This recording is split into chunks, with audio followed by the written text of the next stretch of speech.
তো আজি আমি গৈ আছোঁ শদিয়ালৈ। এইফালে মোৰ লগত আছে অংকুৰ, এইফালে আছে ভাইটি আৰু আহি আছে দাদাইক মানে ৰুবুল। এতিয়া মানে আমি কাৰ ঘৰলৈ যাওঁ আপোনালোকে হয়তো থাম্বনেল চাই আপোনালোকে গমেই পাইছে। যিহেতু আমাৰ মৰাণৰ পৰা তিনিচুকীয়ালৈ বহুত কিলোমিটাৰ হয়, সেইকাৰণে আমি কিবা এটা খাই ল'ম বুলি ভাবিছোঁ, লঘু আহাৰ খাই লৈছোঁ, বাকীবোৰ দেখাই যাম। এতিয়া আমি বৰ্তমান পালোহি নাদুৱা চাৰিআলি। ইয়াত মানে আমাৰ লগৰ এজন আছে যাৰ নাম হৈছে ভাস্কৰ। ইয়াৰ কাৰণে বহুত দেৰি ৱেইট কৰিলোঁ। সি ক'ত বা ৰখি আছিল আমি গমেই পোৱা নাছিলোঁ। তাৰ মোবাইলটো মানে ছুইচ অফ আছিল। চ' সেইটো কাৰণে আমি বহুত টাইম ৰখিবলগীয়া হ'ল তাৰ কাৰণে। সি বোলে আহি আছে, তাৰপিছত লাষ্টত বোলে ফোনটো ছুইচ অফ খোল খালে, সবাৰ বোলে চাৰ্জ দিছিলে। এতিয়া আমি ইয়াতে বহি তাৰ কাৰণে ৰখি আছোঁ। এতিয়া লগৰজনৰ কাৰণে আমি ৱেইট কৰি বৰিং একদম পূৰা লাগি গৈছে। সি বহুত মিছা এটা কয় বোলে গৈ আছোঁ পাই আছোঁগৈ। মই কৈছোঁ লোকেশ্যনটো খুজিছোঁ, সি লোকেশ্যনটো দিব টান পাইছে।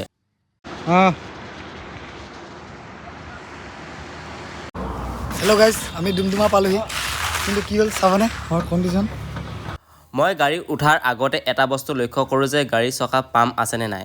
মই ভাবিলোঁ যে তেল ডিপুৰ ওচৰতে দোকান এখন আছে, তাতে লগৰটোক ক'লোঁ গৌতমক ফুকন, তাক ক'লোঁ যে তই পাম্পটো দি ল। সি কৈছে যে নাই চলি যাব, পাম্প আছেই। তাৰপাছত এই এখন অৱস্থা হ'ল দেখিছেনে। সি এতিয়া নিজেই নট বল খুলি থ'ব লগা হৈছে তাৰ নিজৰ দুখৰ কাৰণে। চকাটো বোলে একেবাৰে ফুটি থাকিব, মানে টায়াৰটো বেণ্ড হৈ গ'ল একেবাৰে। এতিয়া নতুন টায়াৰ এটা লগাইছে, তাকো সেইটো মানে হেৰিয়ে চিনচাপেই নাই টায়াৰ হয় নে নহয়।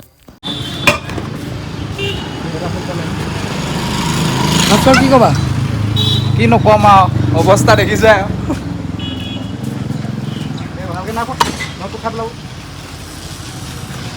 মানে ইমানেই বেয়া দিন আহিলে, ৰাতিপুৱা ইমান সোনকালে আহিলোঁ, চলা এনেকুৱা কণ্ডিশ্যন হৈ গৈছে দেই আমাৰ।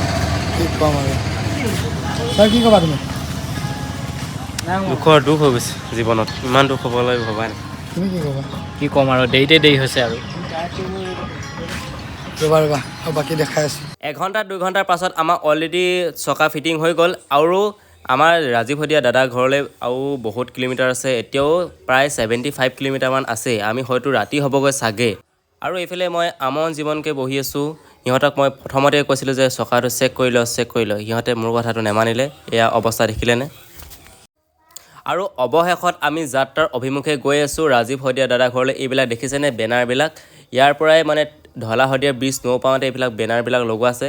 খুব ধুনীয়া লাগিব যেন পাইছোঁ। এতিয়াও সময় আছে, আমি হয়তো পামগৈ চাগে দিনৰ পোহৰে। হাই এভৰিৱান, আমি গোটেইখিনি আহিছোঁ ৰাজীৱ শদিয়াদাৰ আমি আদ্য শ্ৰদ্ধালৈ। ইয়াত আহিছে ৰুবুল, মিণ্টু আৰু অংকুৰ, আৰু ইয়াত আছে ভাইটি আৰু দিছ ইজ মিণ্টু ডান্সাৰ। আমি গোটেইখিনি গৈ আছোঁ, লগ পাই আছোঁ।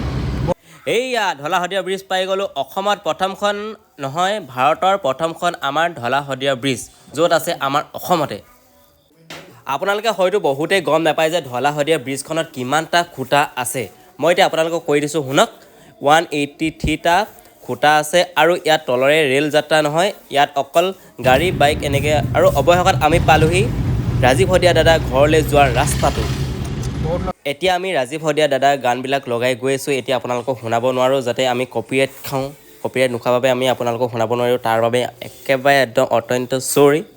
এইফালে গৈ আছোঁ। এইডোখৰ পৰা আৰু 7 কিলোমিটাৰমান গ'লেই আমি পাই যাম। মানুহৰ ইমান ভিৰ আপোনালোকে দেখিবলৈ পাইছে, বহুত ভিৰ। আৰু মানুহৰ গাড়ী আহিয়ে আছে। গাড়ী এখন পাৰ হ'বৰ কাৰণে প্ৰায় 2.5 ঘণ্টা ৱেইট কৰিব লগা হৈছে, আপোনালোকে দেখিবলৈ পাইছে। আমি এতিয়া উপায় নাপায় শ্বৰ্টকাট ৰাস্তা লৈছোঁ। এইফালে পথাৰলৈ, এইফালে গাড়ী ইমানেই লাগি আছে, কি ক'ম আৰু। এতিয়া সেই তাততো আৰু গাড়ী লাইন লাগি আছে, তালৈকে যাম। মানে আমাৰ অসমত মই প্ৰথমখন এনেকৈ আধ্য খাবলৈ আহিছোঁ। এনেকুৱা মানে জীৱনত শুনাই নাই, এইখন প্ৰথম হ'ব লাগে। নিশ্চয় কথা গৈছোঁ, লাগিব আৰু টাইম অলপ। হঠাতে লগ পাই গ'লোঁ মিণ্টু ডান্সাৰৰ বিগ ফেন ছোৱালীসকল আহিছে। পথাৰতে আমি ফটো অলপ মাৰিলোঁ। তাৰপিছত এতিয়া হৈ গ'ল সন্ধিয়া। আমি পথাৰৰ মাজে মাজে গৈ আছোঁ। সেই তাত আছে লাইটত জ্বলি আছে, তাত আদ্য শ্ৰদ্ধা পাতিছে। আমি এতিয়া আহি গ'লোঁ। এতিয়াও মানুহৰ বহুত ভিৰ ইয়াত। আৰু ৰুবুল আৰু চুমি কাষত ৰখি আছে। আৰু সেই তাত দেখিবলৈ পোৱা গৈছে লাইটত ভাত খাবৰ বাবে কাউণ্টাৰ ৰখা হৈছে। 26 নম্বৰলৈকে কাউণ্টাৰ ৰখা হৈছে। প্ৰতিখন গাঁৱে ইয়াত নিযুক্তি দিছে। আৰু আমি থাল পাতি ৰৈ আছোঁ। লাইন বহুত ভিৰ, আৰু ফিল্ডত মানুহৰ ইমান ভিৰ, এপ্ৰক্সিমেটলি 1.5 লাখৰ পৰা 2 লাখ মানুহ ইয়াত আগমন ঘটিছিল। আপোনালোকে হয়তো জানে 1 লাখ মানুহৰ ডিক্লেয়াৰেই হৈছিলে। এইটো হৈছে ৰাজীৱ ককাইদেউৰ শ্বহীদ বেদী। আমি ইয়াত সকলোৱে চাকি বন্তি জ্বলালোঁ আৰু এতিয়াও মানুহৰ বহুত ভিৰ।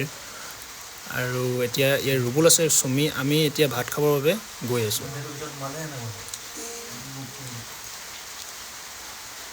সকলোৱে খোৱা বোৱা কৰাৰ পিছত এতিয়া আমি ঘৰলৈ বুলি ৰাওনা হৈছোঁ। তাৰ মাজতে আমি বৌক, ৰাজীৱ হতীয়াদাৰ বৌক আমি মাত এষাৰ লগাই যাওঁ বুলি ঘৰৰ ফালে ৰাওনা হৈছোঁ, গৈ আছোঁ।